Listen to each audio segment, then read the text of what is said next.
صباح اليوم في الدار البيضاء إعادة تمثيل جريمة قتل البرلماني عبد اللطيف مرداس الذي لقي مصرعه في 7 من الشهر الجاري أمام منزله رميا بالرصاص. خديجة الجمالي، أحمد حمري والتفاصيل.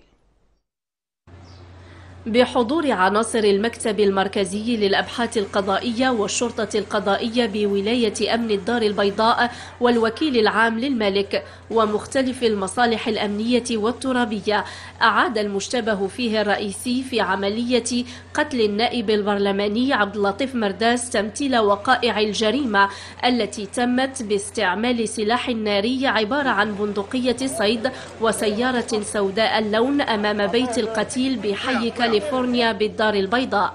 وكان المكتب المركزي للأبحاث القضائية قد كشف عن هويات المشتبه في ارتكابهم لهذا الفعل الإجرامي مع توقيفهم، إضافة إلى حجز السيارة التي استعملها المشتبه فيهم في تنفيذ هذه الجريمة. كما أسفرت عمليات التفتيش المنجزة بمنازل المشتبه فيهم عن حجز بندقية للصيد وخراطيش شبيهة بتلك التي استعملت في تنفيذ هذه العملية. نشكرك على حسن المتابعة. إذا أعجبك الفيديو لا تنسى الإعجاب والتعليق، ولكي يصلك كل جديد اشترك الآن.